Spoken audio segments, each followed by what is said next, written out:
Aliás, segundo Reis, capítulo 1, do 1 por diante, diz assim: depois da morte do rei Acabe de Israel, o país de Moabe se revoltou contra Israel. O rei Acasias, que ficou no lugar de Acabe, caiu do terraço do alto do seu palácio em Samaria e ficou muito ferido.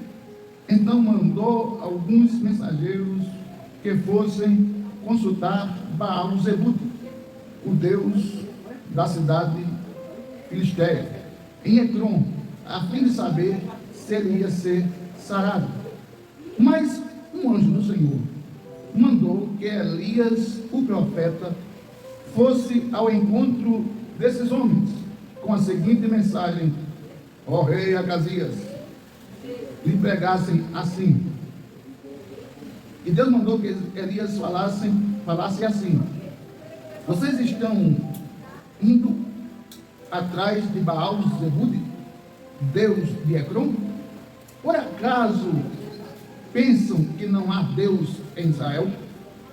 Digam ao rei que o Senhor Deus diz: você não vai sair, você não vai ser curado desses seus ferimentos, você vai morrer. Elias fez o que Deus tinha mandado, e os mensageiros voltaram para onde estava o rei. E o rei perguntou: por que vocês voltaram tão rápido? Eles responderam: um homem nos encontrou e disse que voltássemos, dizendo que o Senhor manda dizer o seguinte: que tu não irás viver, mas morrerás. Como era esse homem? Perguntou o rei. E eles responderam: ele estava usando uma capa de pele de animal, amarrado com um cinto.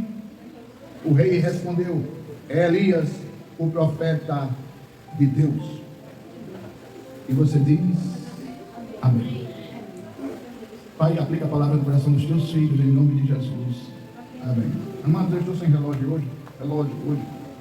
Eu acho isso horrível. Eu tirei o relógio na quinta-feira passada e até hoje não botei ainda. Meus irmãos, deixa eu contar uma história rápida para vocês. Por um período, o povo de Israel foi governado por profetas. Exemplo, Samuel. Por outro período, o povo de Israel foi governado por juízes. E pelo terceiro período, o povo de Israel foi governado por reis. Então, a Bíblia diz aqui, em 2 Reis, capítulo 1, uma característica muito interessante. O rei, versículo 2 diz: o rei Acasias, que ficou no lugar de Acabe, caiu do alto do seu terraço. Acasias era o rei, que ficou no lugar de Acabe. Acabe era um mala, só fez o que Deus não gosta. Tinha uma esposa que era endemoniada pura. O nome dessa esposa de Acabe era Jezabel. Jezabel era tão miserável que caiu no andar também e morreu comida por cachorro. Então, quando Acabe morreu, Acasias assumiu o reinado. Só que estava ele no palácio e caiu do primeiro, segundo, terceiro andar do palácio. A Bíblia não diz, mas ele caiu com um lugar alto e ficou bem ferido. Aí ele mandou os seus servos ir perguntar a Baal-Zebub. Baal-Zebub era uma estátua cultuada pelo povo que não pertencia a Deus. Só que, quando o rei, em vez de perguntar ao profeta de Deus, pedir oração ao profeta de Deus para ficar curado, não, mandou procurar outros deuses. E o Deus que ele mandou procurar foi Baal-Zebub. E Deus ficou muito irado com isso. Ficou tão invocado que a Bíblia diz que o anjo do Senhor foi encontrar com Elias e disse: Elias, vai ao encontro dos servos de Acasias. Mas Senhor, ele vai fazer o quê? Olha, o rei mandou perguntar se ele ia morrer ou ele ia ficar vivo, porque ele caiu lá no terraço e está querendo saber da estátua, da imagem do Deus Baal-Zebub, se ele vai viver ou morrer. Manda dizer a ele que eu, o Senhor, estou dizendo que ele vai morrer. Sabe o que eu aprendo com a história de Acasias? Deus detesta quando eu coloco outras coisas no lugar que é dele.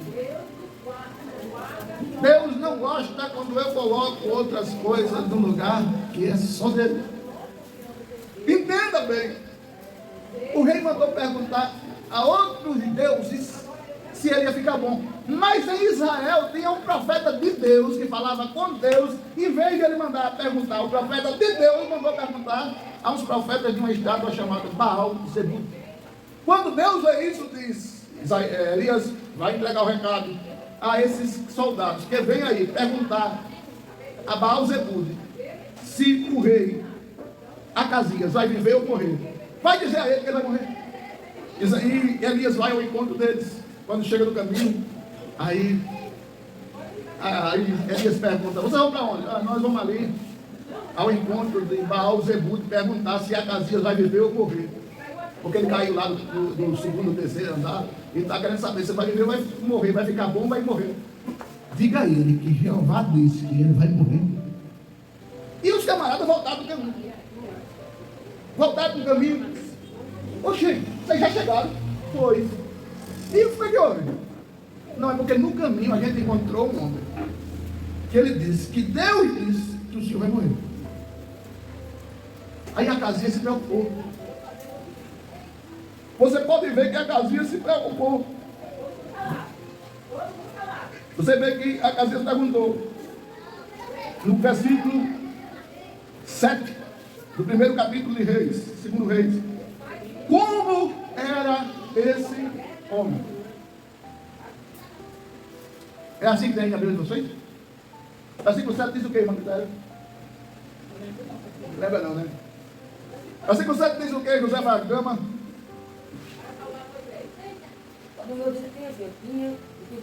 Versículo 7. Tinha de ler com Joá, filho de Zequias com Abiá. Você está em 2 Reis, capítulo. Segundo ou primeiro? Segundo. 2 Reis, capítulo 1, versículo 7.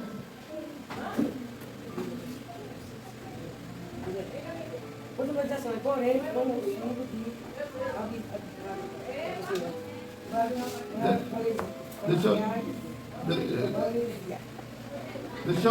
eu acho que você não está em 2 Reis. Está em 2 Reis. É no segundo. É qual versículo, pastor? Versículo 7 do capítulo 1 de 2 Reis. E ele lhes disse: qual era o traje do homem que vos veio ao encontro e vos falou estas palavras? É isso? Isso. Diz o que aí, Clara? Versículo 7 de 2 Reis, capítulo 1. Ele disse qual era a paciência do homem que veio ao mundo Em vosso encontro. Exatamente. fala deixar essa palavra. Quando o rei José Fagama ouviu dizer que o profeta tinha dito que ele ia morrer, não ia viver, ele procurou logo saber quem era. Como era esse homem? Como é que era ele? Ele era alto, ele era baixo, ele vestia como? Aí eles disseram, no versículo 8, e eles responderam: ele estava usando uma capa de pele de animais, amarrado com um cinto de couro. E o rei disse: Elias, o profeta. É isso ou não é, José Fagama? É. O rei, quando soube que o profeta tinha dito que ele ia morrer, não ia viver, ele quis logo saber quem era. Quem é ele? E os moços que foram saber da informação, sabia lá dizer o nome do rapaz? Sabia não. Mas como é que ele se veste? Olha, ele veste-se com pele de animal, capa com pele de animal e tem um cinto de couro. Ele disse: Elias. Eu conheço esse camarada. Pela roupa eu conheço ele. Elias. Ou seja, o rei estava dizendo: se vem da boca do profeta, é verdade. Se vem da boca do profeta, vai acontecer. Se vem da boca do profeta, estou frito. Deus se irritou com o rei Acasias, porque o rei Acasias foi buscar em outros deuses a resposta que ele deveria buscar em Deus. Aí, se você for ver o texto, você vai ver, versículo 9: então o rei mandou um oficial que fosse com 50 soldados prender Elias. O um oficial encontrou sentado no alto do monte e disse: homem de Deus, o rei mandou que você descesse daí. Olha, o profeta tinha dito que Acasias ia morrer. Ele disse: eu vou mandar prender esse camarada. Só que, na hora que ele mandou prender, chegou lá os 50 homens, o soldado principal disse: olha, desça daí que o rei mandou prender. Homem de Deus. Aí ele disse, versículo 10: se eu sou homem de Deus, que desça fogo do céu e queime vocês todos. Olha aí. O rei errou, pecou, foi buscar outros deuses. Deus mandou resposta por Elias aos soldados do rei Acasias. Ele mandou prender o profeta. Quando os 50 soldados foram prender, desça daí do monte que a gente vai prender você. Homem de Deus, se eu sou homem de Deus, desça fogo do céu e queime vocês. A Bíblia diz que aconteceu o quê? Desceu fogo do céu, não? Desceu fogo do céu e queimou ele e os 50. Mas o que eu quero me prender é o seguinte: o rei Acasias identificou Elias pelas vestes. Se alguém chegar aqui em 7 casas e perguntar: o pastor daquela igreja ali, já sei, aquele que tem aquele carro prato, que por enquanto está numa cadeira de roda. É assim, não é? São características que identificam. Aí a pergunta que essa mensagem traz, o abençoado, é: o que lhe caracteriza como crente? Elias foi caracterizado pelo que vestia. Eu e você somos caracterizados pelo quê? Pelo que falamos, por onde andamos, pelo que fazemos, pelo que vestimos, pelo que nós somos caracterizados como homens e mulheres de Deus. Características de um homem e de uma mulher de Deus que Elias tinha. Você nunca vai ver na Bíblia Elias roubando, enganando, mentindo ou coisa do tipo. Características de um homem de Deus que Elias tinha. Você nunca vê Elias caluniando ninguém. Característica de um homem e de uma mulher de Deus que Elias tinha: ousadia. É claro que a Bíblia também vai mostrar que Elias deve ser um momento de depressão, quando ele corre e se esconde de Jezabel. Mas Elias era um camarada que acreditava no Deus que usava o Deus que tinha na sua vida. E ele desafiava. Já pensou? Alguém agrediu a santidade de Deus e se levanta aqui uma mulher, um homem, e diz: se eu sou homem de Deus, que desça fogo no céu e queime você. E acontecer assim? É muita ousadia. Só que o rei mandou os primeiros soldados, os primeiros 50, aí: desça daí, você vai ser preso, profeta. Se eu sou homem de Deus, que desça fogo do céu e queime vocês. Desceu fogo do céu e queimou. Aí o segundo grupo de 50: desça daí, profeta, que o rei mandou prender você. Se eu sou profeta de Deus, que desça fogo do céu e queime vocês. No segundo grupo, desceu fogo do céu e queimou também. Perceba que o negócio vai ficando sério.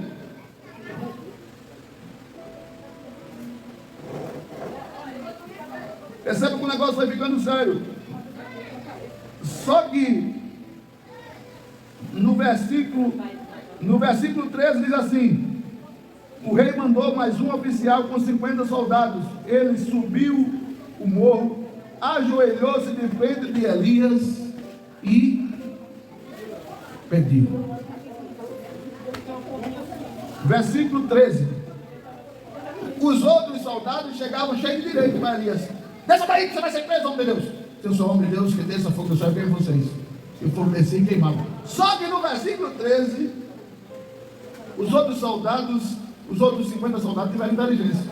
Os outros soldados subiram o monte que Elias estava, se ajoelharam e disseram: por favor, vamos com a gente. E o anjo do Senhor disse: vai com eles. E Elias foi. Eu tenho falado aqui algumas vezes sobre a autoridade que o crente tem. crente Elias, ele não tem medo de nada, nem de ninguém. Mas pastor, mas ali não teve medo de Jezabel? Isso é uma fase. A fase que você... Eu disse aqui outro dia, que há cultos que você vem arrastado. Mas raramente homens e mulheres de Deus têm medo. Por quê? Porque nós não estamos sozinhos, nós estamos com Deus. E Acasias duvidou de Deus e mandou consultar a Baal-Zebude. Ei, deixa eu te dar uma informação. Deus detesta o pecado de idolatria. A Bíblia diz: o Senhor diz, a minha glória eu não dou a outro. Tem muitas pessoas que pensam que idolatria é só se ajoelhar de frente a uma imagem. Tem gente que pensa que idolatria é só sei lá, fazer alguma coisa. Mas eu conheço pessoas que na sexta-feira da Semana Santa ele se vestia todo de branco. Tudo nele estava branco. Isso é idolatria. Eu conheço mães que têm um encantamento tão grande pelo filho que se torna praticamente uma idolatria. Deixa eu dar um exemplo para você.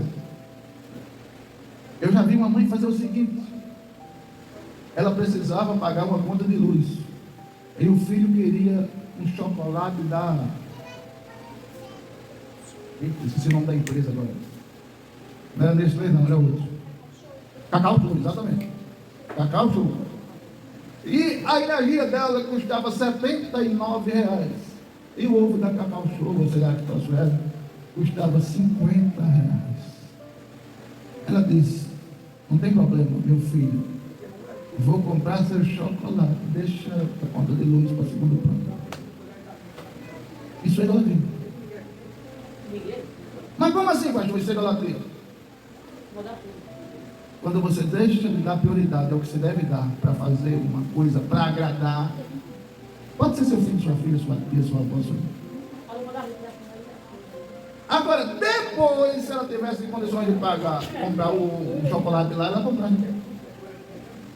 Se você faz isso, você pratica uma coisa que os pais de hoje fazem, que é ruim para os filhos que praticam idolatria, é dizer assim: eu não quero que meu filho passe, que minha filha passe pelo que eu passei. Até certo ponto concordo, até certo ponto discordo. Sabe por quê? Porque você só é essa guerreira que você é hoje, por tudo que você passou, lhe fez essa mulher que você é. Se eu não passo por lutas e obstáculos, quando eu cresço que vou para o mundo vai ter dificuldade ou não vai para mim? A mamãe e o papai vão estar perto de mim? Como eu não fui preparado para superar as dificuldades, eu acabo me frustrando. É por isso que o índice de depressão, estresse, ansiedade e tudo mais está aqui. Por quê? Porque os pais dos anos 90, dos anos 80, no final dos anos 80, começo dos anos 90, disseram exatamente essa frase: eu não quero que meu filho passe pelo que eu passei. E por isso, os filhos e as filhas receberam tudo de mão, né? A exceção, claro, tudo de mão beijada, como dizia minha avó. E as pessoas que recebem tudo de mão beijada não sabem a dificuldade que é para conquistar. Entenda, só é... Eu comecei na academia levantando 50 quilos. Hoje eu levanto 100. Mas se o professor lá dissesse: não, Luiz, deixa eu lhe dar uma ajudinha, vamos dividir para nós dois, deixa que eu levante sozinho para você, e eu ficar só olhando. Hoje eu estava conseguindo levantar 100? Estava? Não. Por que hoje eu consigo levantar 100? Porque eu, quando comecei lá com 50, eu sozinho, suando, pensando que não ia conseguir, fazendo...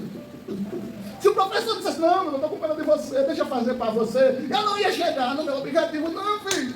Entenda, as dificuldades são para lhe fazer crescer, mas tem muita gente idolatrando filhos e filhas e não estão deixando eles enfrentarem as suas lutas. Lá na frente, quando eu tiver 18 anos, meu filho, eu lhe ensinei, eu passei pelo processo, eu lhe mostrei como era fazer. Agora entenda, o crente Elias passou por processo para ser o crente valente que foi. Pense no grande brabo, Elias. Tinha medo de nada. Desafiou 800 homens, ele sozinho. Nós precisamos deixar de ter medo para vencer as nossas guerras. Eu já disse a vocês que pela reunião dos médicos e pelo que eu já ouvi, jamais eu vou sair dessa cadeira. Porque a parte superior tem muita força, mas a parte superior não está, a parte inferior não está acompanhando. Então, a estrutura do quadril para cima, ela é muito peso para a parte inferior. E como tem esse processo todo? Essa semana eu peguei a órtese, não vim com ela hoje porque faltou a joelheira, esquecendo a joelheira em Maceió. Mas todo o processo que eu ouvi, a primeira sensação que vem no meu ouvido é a impressão do medo. Meu Deus, será que eu nunca mais vou andar? Todavia, eu nunca conheci o medo. Eu nunca conheci o medo. Eu não tenho medo, eu não sei o que é medo. Eu tenho medo de tudo. Não, mas com oração passa. Passa. Mas tem uns medos normais, Monezinho. Por exemplo, se eu ver uma cobra, eu não vou pegar ela. Eu não tenho medo não, né? Não tenho medo dali. Porque não vai aquele medo, sei lá. Não, mas por exemplo, o crente sabe, a senhora sabe que é Deus? Sabe. Então, nada do mundo espiritual. Eita, rapaz, eu passei por ali na carreira, porque eu vi um Papa Filho. Tem um irmão lá em Roda do Xembu que disse que já viu o Papa Filho. Eu nunca vi essa desgraça. Eu já vi, não sei o que mais. É cada nome que dói. Homem, pelo amor de Deus. Se Deus mandar, pode ser 2, 3, 4, 5 horas da manhã. Se Deus disser, Josefa, vai expulsar a mulher do fulano, na pegada perturbada. Pode ir sem medo, que Deus se responsabiliza. O crente é desafiado. Isso que está acontecendo na minha vida, de estar 1 ano e 5 meses numa cadeira, é para me pôr medo, mas ainda não veio. Você não deve ter medo. Entenda. Às vezes eu estou conversando com a minha esposa e digo a ela, rapaz, a gente é maluco mesmo. A gente está aqui dependendo literalmente de Deus. Porque tem uns babacas que pensam que a gente é mantido por alguma igreja de Maceió. Mas a gente não é, a gente é mantido por Deus e precisa ter coragem para vir. Ei, estimule-se. Por que você tem medo? Pai, eu não tenho medo não. Agora, essa noite eu fui dormir e eu vi os passos de lagartixa dentro de casa. Pelo amor de Deus. Viva sem medo. O que Jesus mandar a gente fazer, a gente faz. O que Jesus mandar. Você lembra daquele dia, daquele pastor que veio aqui que eu dei o relógio para ele? Sim. Você sabe quanto custou aquele relógio? Foi um presente da minha esposa que fazia, e naquele dia estava fazendo 1 ano que eu ganhei. Aquele relógio custou R$800. Na hora que eu estava no culto, Jeová disse para mim, pega e dê para ele. Eu olhei para o tablet estava com a tela rachada. Eu disse, eu não vou dar o tablet porque o relógio minha esposa vai dar em mim. Eu não vou dar o tablet porque eu estava com a tela rachada e vai dizer, só Deus que está quebrado. E ela disse, deu o relógio. Passa. Vem para ele. No mesmo dia, não sei quem, não sei como, Jesus mandou 10 vezes o valor do relógio. Glória a Deus. Agora se eu tivesse Jesus, rapaz, aí, relógio lindo desse, hoje. E minha esposa, porque Jesus esqueceu, foi minha esposa que deu. Olha, se chegar em casa e ela sem relógio, ela vai dar em mim. Você agora vai andar sem relógio, sem feliz. Você deu um presente que eu dei 2 dias da hora. Mas quando eu lembrei do relógio, do valor, do presente, de quem deu, de quem está mandando, é Deus. Faça sem medo. Faça sem medo. Não, eu não fiz porque. Faça, se Deus mandou, faça. Isso aqui não está pago nem R$1 ainda. Isso aqui está pago 4 a 5 parcelas. mais de 3. Mas pastor, como é que o senhor disse que está vivendo de milagre? Isso aqui, a oferta não dá para bancar você? Ainda não. Mas a gente fez, como é que a gente vai pagar? Não sei, mas que Deus vai fazer? Vai! Quando eu comprei para a obra dele, isso é para a obra dele, não é para mim não. Isso não é para mim, ele responsabiliza. E se ele responsabiliza, eu não estou nem aí. Você precisa de coragem. Deus ama crente corajoso. Ô pastor, isso é coisa complicada, vá para o joelho. Isso é coisa ficar difícil. Faz o joelho. Eu não sei ficar acordado de madrugada. Aprenda. Aprenda, meu amigo. Quando você acordar de madrugada, você olhar para o relógio, você... Vou voltar a dormir agora. Depois de 4 horas, 4h30, até você levanta, não dorme mais. Lê 10 capítulos da Bíblia, ora. E como eu estou me achando gordo, vamos passar uma semana de jejum. A última vez que a gente vai comer, amanhã vai comer só no próximo sábado. Olha, nem ofereço inclusão. Nem cocada, né, pastor? Nem cocada. Mas usando agora não tem mais, agora é terceiro, não sei, né? Eu vou até tomar aquela embusada, aproveitar ainda hoje, amanhã, porque domingo a gente só vai comer no outro. Na verdade, no outro domingo. Mas por quê? Por quê, pastor? Por quê? Propósito. Olha, Propósito. Propósito. Propósito. Então, entenda. Para ser profeta de Deus, para ser homem e mulher de Deus, tem que ter propósito. Tem cada crente do outro jeito. Ô pastor, eu gosto de ser crente, agora jejuar não é comigo não. Eu gosto de ser crente, agora olhar pela madrugada não dá para mim não. Eu gosto de ser crente, agora ler a Bíblia, a minha vista não é boa não. Eu gosto de ser crente, agora louvar, não é comigo não. Seja um homem ou mulher de Deus que gosta de louvar, que gosta de ler a Bíblia, que gosta de orar, que gosta de jejuar, que Deus vai tirar todo esse medo de você ter. Seja ousado. Eu tenho amiga que já nasce com esse medo. É não. Eu não aprendi a andar de moto com medo. Quando eu pegava aqui, me dava medo de fazer. Mas tem medo que é normal, mas tem medo que é normal, mas tem medo que não é não. As crianças já nascem tendo medo de fazer. Eu gosto de andar de bicicleta, mas eu ia passar no monte de areia. Olha, se a gente- Eu sou nada que eu se a gente- caindo na meio daquela areia.